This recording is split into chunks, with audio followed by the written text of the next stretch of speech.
بہرحال یہ جان لیجئے کہ نظام خلافت میں بالکل نیا بندوبست اراضی ہوگا، اور وہ اس اصول پر ہوگا یہاں کوئی زمین ملکیتی نہیں ہے، سب مسلمانوں کی اجتماعی ملکیت، مسلمانوں کو دو، مسلمانوں کی بہبود اور پوری ملک اور ملت کی بہبود کے لیے وہ زمینیں خرچ کی، اس کی آمد بھی خرچ ہوگی۔ باقی چند چیزیں جو ہیں اس کو مجھے بیان کرنے کی ضرورت نہیں، یہی موٹے اصول تھے۔ باقی یہ کہ شراب اور جمی مسکرات جو ہیں ان سب پر مکمل پابندی، اس پر شدید ترین تعزیرات ہو سکتی ہیں۔ ایرانیوں نے کر کے دکھا دیا اپنے ملک کو پاک، تو آخر ہم بھی تو کر سکتے ہیں۔ نظام خلافت آئے گا تو ان پر چوٹ پڑے گی۔ اسی طرح ستر اور حجاب، اس کی پابندی، جیسے کہ اسلام میں نظام خلافت میں قومیت جو ہے مخلوط نہیں ہے، غیر مسلم اور مسلمان مل کر ایک قوم نہیں بن سکتے، اسی طرح مسلمان معاشرہ وہ مخلوط معاشرہ نہیں ہے، عورت کا دائرہ کار اور ہے، مرد کا دائرہ کار اور ہے۔ اللہ نے عورت کو کوئی اور صلاحیتیں دی ہیں، مرد کو کچھ اور صلاحیتیں دی ہیں۔ ان کے لیے صحیح ان کی جسمانی ساخت، ان کی نفسیاتی ساخت، اس کے اعتبار سے دائرہ کار معین کر دیے گئے۔ ہاں اگر قومی سطح پر آپ کو ضرورت محسوس ہو یا انفرادی سطح پر کوئی خاتون ہے، بیوہ ہو گئی ہے، اول تو یہ کہ اس کی کفالت جو ہے اسلامی ریاست میں تو بیت المال کے ذمے ہے، لیکن اگر وہ کام کرنا چاہتی ہے تو کوئی حرام نہیں ہے، گھر پر بیٹھ کر کام کرے۔ اسی طریقے سے کاٹیج انڈسٹری کا اہتمام کریں، آپ سرکاری سطح پر اہتمام کریں۔ اس کے علاوہ آگے بڑھ کر انڈسٹریل یونٹس بنائیے جہاں عورتیں کام کریں، عورتیں سپروائز کریں، اور ان کے ورکنگ آورز کم رکھے جائیں تاکہ وہ اپنے جو گھریلو ذمہ داریاں ہیں ان سے بھی عہدہ برا ہو سکے۔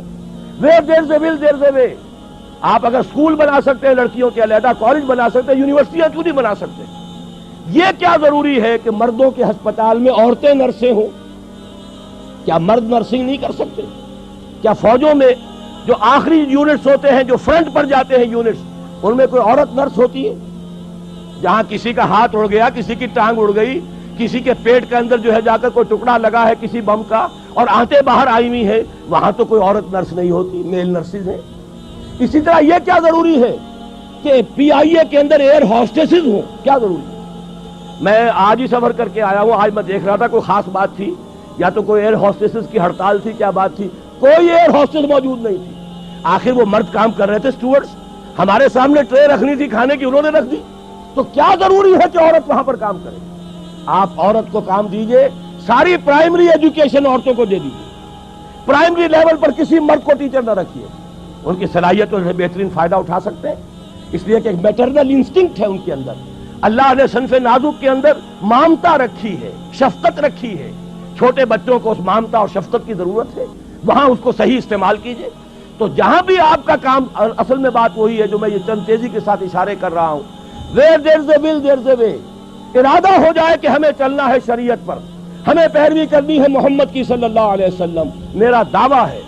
بلکہ شاید آپ نے پڑھا ہو، پروفیسر وارث میر صاحب، حال ہی میں ان کی برسی منائی گئی ہے، ان کا ایک مضمون بھی چھپا ہے، مجھ پر انہوں نے کوئی فکرے چست کی ہے اس میں کہ ڈاکٹر اسرار میں صلاحیتیں بڑی ہیں، فلاں ہے فلاں ہے فلاں، لیکن یہ ایسی باتیں اندر لگے ہوئے ہیں جو بہت جلد جو ہے کباڑ خانے کی زینت بن جائیں گی۔ حالانکہ وہی پروفیسر وارث میر ہے، میں ان کے گھر پر جا کر حاضر ہوا، انہوں نے ایک مرتبہ ایسی باتیں پہلے بھی کہی تھی، میں نے کہا میں آپ سے یہ بات کرنے آیا ہوں، مجھے بتائیے کون سا مسئلہ ہے جس کا حل میں آپ کو نہیں بتا سکتا کتاب و سنت کے دائرے کے اندر؟ کوئی مسئلہ بیان کیجیے۔ مسکرا کر کھسیانے ہو کر رہ گئے تھے۔ میرے چھوٹے بھائی ڈاکٹر ابصار میرے ساتھ تھے، دونوں چونکہ یونیورسٹی پروفیسرز ہیں، وہاں جا کر کچھ نہیں کہہ سکتے۔ مجھے بتائیے کون سا مسئلہ ہے، میں آپ کو آپ کے گھر آ کر کہہ رہا ہوں کہ مجھے بتائیے کون سا مسئلہ ہے جو شریعت کے دائرے کے اندر رہ کر حل نہیں ہوتا۔ اگر اس کا حل موجود ہے تو پھر ہمیں شریعت کی پابندی کرنی ہے۔ بہرحال یہ بات جان لیجئے، یہ نظام خلافت یہ ایک بہت ہماگیر تبدیلی ہے، سطحی تبدیلی وہ تو ضیاء الحق صاحب نے بھی بہت کر لی، اس کا کچھ حاصل نہیں ہوا، اس سے سوائے بدنامی کے اور کچھ حصے میں نہیں آیا۔ ٹوٹل چینج، اب میں بتانا چاہتا ہوں توکل صاحب کو، یہ ٹوٹل چینج الیکشن سے نہ آج تک دنیا میں آیا ہے، نہ آ سکتا ہے، ناممکن، ٹوٹل چینج نہیں آ سکتا۔ الیکشن سے ٹھیک ہے بحران رفع ہو جائے گا، جو بھی اس وقت ہمارے یہ کرائسس تھا وہ ختم ہو جائے گا، میں ویلکم کر رہا ہوں، میں نے ہمیشہ تائید کی ہے۔ 1980 سے لے کر آج تک میں ریکارڈ پر ہوں کہ میں نے کہا الیکشن ہونے چاہیے۔ میں وہ واحد شخص ہوں شورا کے اندر کھڑے ہو کر میں نے کہا تھا ضیاء الحق صاحب کی شورا میں، اگر آپ نے یہاں پر سیاسی عمل کو روکے رکھا تو آپ دہشت گردی کے لیے جواز فراہم کر رہے ہیں۔ آپ اندازہ کیجئے کتنے خطرناک دن تھے، ہائی جیکنگ ہوئی تھی ہمارے جہاز کی PIA کی، کابل لے جایا گیا تھا، ہمارے کئی آدمی قتل کر دیے گئے تھے۔ اس دور میں نے کہا تھا کہ یہ در حقیقت یہ اس کا جو ہے جواز آپ دے رہے ہیں اس لیے کہ آپ نے سیاسی عمل کو روک دیا ہے۔ الیکشن کروائیے، ورنہ یہ ہے کہ اس سے جو بھی برائیاں پیدا ہو رہی ہیں وہ آپ کے ذمہ آئیں گی۔ اور اس سے پہلے، یہ تو 82 کی بات عرض کر رہا ہوں، 80 میں پہلی ملاقات ہوئی تھی اور میں نے کہا تھا کہ اگر آپ نے اس پولیٹیکل پروسیس کو روکے رکھا تو پاکستان کے لیے میں اسے سوسائیڈل سمجھتا ہوں۔ یہ میرے الفاظ میں ریکارڈ پر ہیں۔ پھر 1982 کے دسمبر میں نے خط لکھا تھا جو جنگ میں بھی چھپ گیا تھا، میں سارے حوالے دے رہا ہوں، میں اس کا قائل ہوں، الیکشن ہوتے رہنے چاہیے، لیکن یہ نظام الیکشن سے کبھی نہیں بدل سکتا۔ این خیال است و محال است و جنو، اچھے سے اچھے الیکشن کرا لیں، صاف سے صاف کرا لیں، آج کا لفظ شفاف آ رہا ہے، شفاف سے شفاف کرا لیں، بہرحال اندرون سندھ میں تو وہی وڈیرے آئیں گے، ایک چچا نہیں ہوگا بھتیجا آ جائے گا، ایک بھائی نہیں ہوگا دوسرا بھائی ہوگا، جتوئی ایک کی جگہ دوسرا ہو جائے گا، یہی ہوں گے اور کون ہوگا۔ اسی طریقے سے کیا آپ کے خیال میں بلوچستان کے جو سردار ہیں قبائل کے، ان کو کوئی ہرا کے آ سکتا؟ پختون بیلٹ ہے تھوڑی سی پٹھانوں کی، وہاں کچھ علماء کا بھی عمل دخل ہے، عوامی سطح ہے، باقی جو اصل بلوچ ہے، برہوی علاقہ ہے بلوچستان کا، وہاں تو ان کے وہ سردار ہی آئیں گے۔ پنجاب کا آدھا جو ہے سرائے کی، وہ بھی جاگیردار علاقہ ہے، کوئی گیلانی، کوئی مزاری، کوئی لغاری، یہی آئیں گے اور کون آئیں گے؟ وٹو یاسین وٹو نہیں ہوں گے، منظور وٹو ہوں گے، کوئی ایک کھرل نہیں ہوگا دوسرا کھرل ہوگا، تو وہ تو یہی ہوگا، اس لیے کہ وہ تو نظام۔ اب جب یہ لوگ آ جائیں گے جو زرعی ٹیکس نہیں لگنے دیتے، وہ اپنی جاگیروں پر اور زمینداریوں پہ کوئی آنچ آنے دیں گے؟ تو ناممکن ہے، محال ہے۔ اس کے باوجود میں نے کہا ہے اگر یہ مذہبی جماعتیں تمام جمع ہو جائیں ہم سپورٹ کریں گے۔ بہرحال کوئی رائے، کوئی وہاں پر بات کرنے والا اسلام کے حق میں ہو، شاید کو فائدہ ہو جائے، لیکن بشرطے کہ یہ سب ایک ہو جائے، جو میرے نزدیک معجزہ ہوگا، یہ الفاظ میں نے استعمال کیے پچھلے جمعے میں، معجزہ ہوگا اگر ہو گیا، لیکن جیسے قیام پاکستان معجزہ تھا، میں نے ان مضامین میں لکھا تھا جو جنگ میں چھائے ہوئے تھے، اب کتابی شکل میں ہے استحکام پاکستان، کہ پاکستان کا قیام ایک معجزہ تھا۔ میرے نزدیک اسی طریقے سے ان مذہبی جماعتوں کا جمع ہو جانا معجزہ ہوگا۔ ہم جو ہے ان کی تائید کریں گے، اپنے پلیٹ فارم سے کریں گے، اپنے طور پر کریں گے، ہم کسی کے سائڈز نہیں لینا چاہتے، لیکن ان کی تائید کریں گے۔ لیکن اس سے اسلام نہیں آ سکتا۔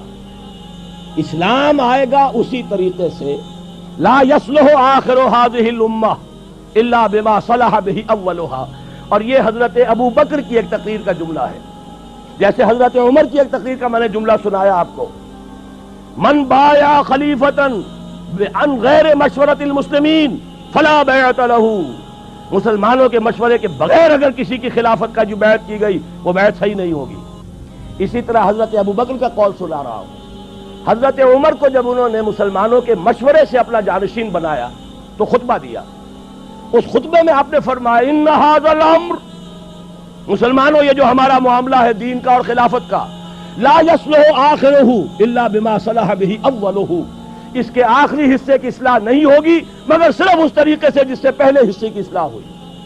اور اسی کو امام مالک نے نقل کیا، لا یصلح آخر هذه الامہ الا بما صلح به اولها۔ کوئی بات میں کہہ رہا ہوں، حضور نے کیسے کیا، ہم کیسے کریں گے؟ دیکھیے حضور نے پہلے کام کیا کیا، ایمان کی دعوت بذریعہ قرآن، پہلا کام یہی تھا، دعوت ایمان بذریعہ قرآن۔ آج ہمیں دعوت تجدید ایمان کرنی ہے بذریعہ قرآن، تجدید ایمان، اس لیے کہ ہم ویسے تو مسلمان ہیں، لیکن جیسے کچھ مسلمان ہیں وہ مجھے بھی معلوم، آپ کو بھی معلوم، ایمان کہنے کو ہے، عقیدہ ہے، کتنا کچھ یقین حاصل ہے وہ آپ کو بھی معلوم، مجھے بھی معلوم، لہذا اصل ضرورت ہے تجدید ایمان۔ اور تجدید ایمان بھی وہ جنس نہیں ایمان جسے لے آئیں دکانیں فلسفہ سے، ڈھونڈے سے ملے گی عاقل کو یہ قرآن کے سی پاروں میں۔ تو جو آپ فرما رہے تھے توکل صاحب کہ میں 25-30 برس سے لگا ہوا ہوں، تو واقعہ یہ ہے اس کا اکثر و بیشتر میرا حصہ قرآن کے پڑھنے پڑھانے میں گزرا ہے۔ ہماری تراویح 6-6 گھنٹے رات چلتی ہے دورہ ترجمہ قرآن کے لیے، ہماری قرآن کانفرنسیں ہیں، قرآنی انجمنیں ہیں، انجمن خدام القرآن، قرآن اکیڈمیز ہیں، قرآن کالج ہے، قرآن تربیت گاہیں ہیں، درس قرآن کے کیسٹس ہیں، آڈیو ہیں، ویڈیو ہیں۔ میری زندگی کا بیشتر حصہ شادم از زندگی خیش کے کارے کردم، بہت مطمئن ہوں میں، میرے پاس کوئی جائیداد نہیں۔ ابھی میں ویزا لینے گیا تھا تو وہاں پر جو خاتون تھی ایک کینیڈا کی، انہوں نے پوچھا آپ کی آمدنی؟ میں نے کہا آئی ارن نتھنگ. حیران ہوئی. میں نے کہا اور بات سن لو، آئی اون نتھنگ. میری کوئی جائیداد نہیں، میری کوئی آمدنی نہیں. مرکزی انجمن خدام القرآن ہے، اس کے ایک کوارٹر میں میں رہتا ہوں. میری سہولتیں مجھے وہاں سے حاصل ہیں.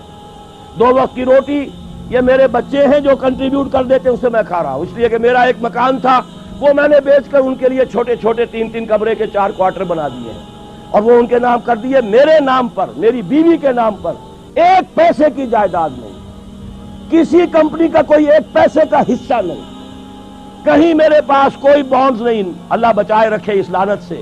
اور نہ کہیں کوئی میرے ہاں اس طرح کی اور کوئی شے موجود ہے. تو یہ اچھی طریقے سے جان لیجئے، میں نے زندگی لگائی ہے، اسی کام کے لیے لگائی ہے. مجھے کوئی احساس محرومی نہیں ہے. روٹی مجھے ملتی رہی ہے، آج تک فاقہ نہیں آیا ہے. رزق اللہ نے اپنے ذمہ رکھا ہوا ہے، لیکن میری توانائی لگی ہے میکسیمم قرآن پڑھنے اور پڑھانے میں. خیرکم من تعلم القرآن وعلمہ. اور یہ کس لیے کیا؟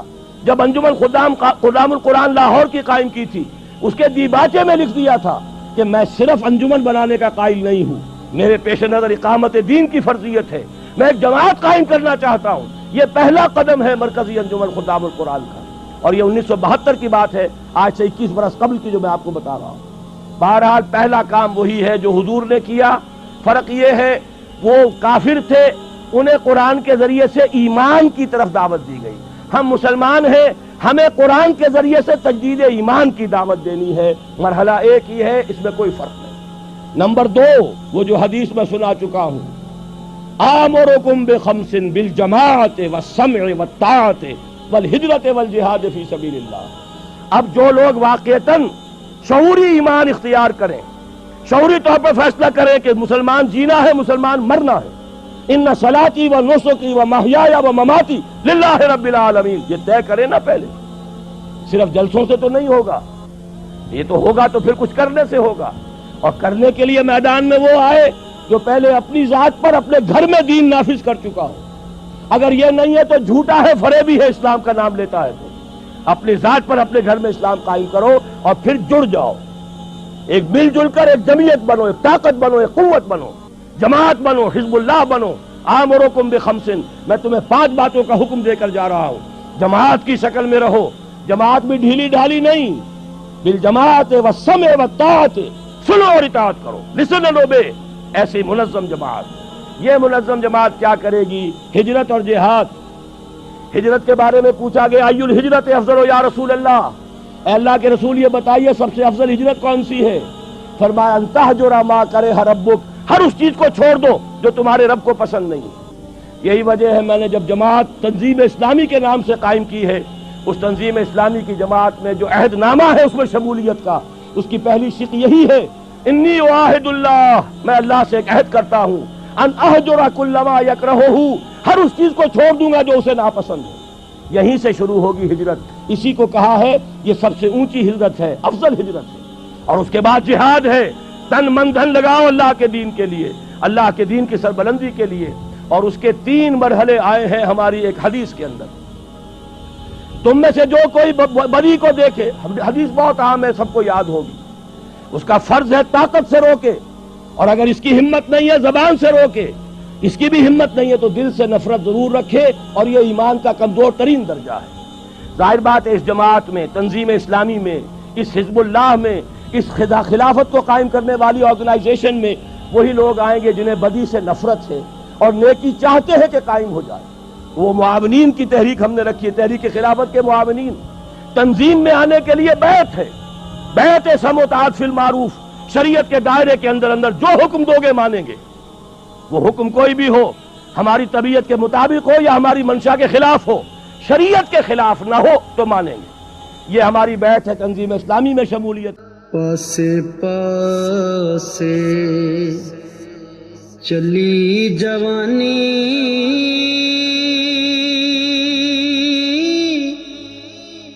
تے پاس نہ سدیا یاراں،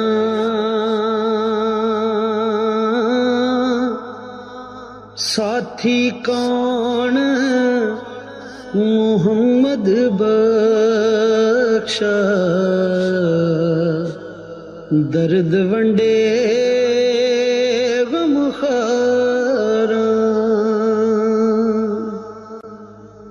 ਮਾਣ ਨਾ ਕਰਿਓ ਰੂਪ ਗਣੇ ਦਾ,